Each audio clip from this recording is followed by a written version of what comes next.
May ahas daw dyan. Dito.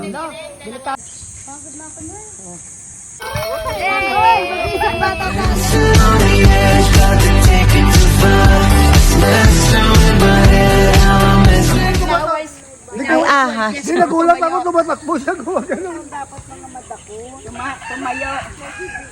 May ahas daw dyan. Dito. Delikado yan.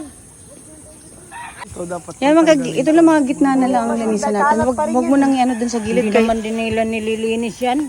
Tapos may ahas kasi doon eh. Kasi may ahas doon, oh. Gusto mong ano? Gusto ko mag-isa na magtrabaho ba? Para concentrate. Hello, good morning. For today's video, ipagpapatuloy natin ang clean-up drive video. Medyo na-busy ang person, kaya late ang upload. Kanina, isa sa kasamahan namin ay nakakita ng ahas. Maliit pa naman siya, pero nakakatakot din. Naglalabasan talaga yan, lalo na kapag naiinitan. Hindi lang naman yan sa damuhan. Kadalasan nga, nakakausap mo pa yung ahas. Minsan nga natulungan mo pa. Charis! Pero parang mas nakakatakot yung kakilala ko. Char!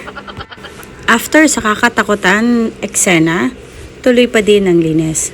Ganun naman sa buhay. Anumang problemang dumating, padaanin mo lang. Huwag mong tatambayan. Kasi mas maganda pa din, maging positibo ka sa lahat ng bagay. Sa lahat ng pagkakataon, dapat positibo. Kita mo to mga damo na to, some part ay natutuyo na, some part greeny pa din dahil nasi-shield ng punong kahoy. Ganito din sa friendship and relationship. Samahan mo yung mga taong positibo. Ang mindset at business-minded. Yung tutulungan ka mag-grow, hindi yung ibabagsak ka. O siya, at andito na ang aking tagadilig. Uy, ng halaman namin para hindi malanta. Hello, Pao. Ito yung isa sa mga ampon namin. Ampon-ampunan lang. Ang dami-daming kabataan dito na parang anak na rin namin. Kita mo? Lagi niya yung kasama. Lagi niya yung tinatawag. Wala man kaming bagong supling, pero dahil sa mga kabataan na yan, parang ang dami-dami na naming anak. Yung magandang pakikitungo at respeto, ibabalik nila yan sa'yo. Hindi naman ako perpekto. Masama din ugali ko. Depende yun kung paano mo ako itrato. Ang linis.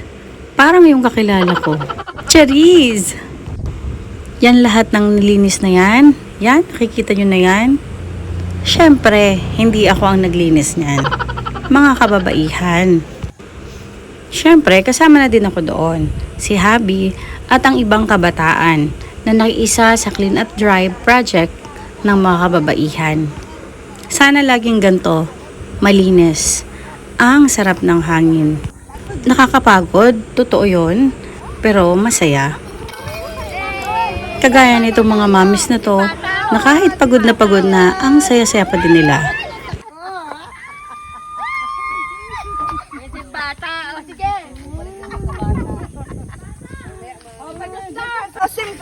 Kainan time! Tara na at mag-almusal ng lutong pansit ni Ate Luming. Niluto ni Ate Luming. Lumeng, guys. Kainan na. That's it for today. Bye. See you again on my next videos. Love you all. Mwah.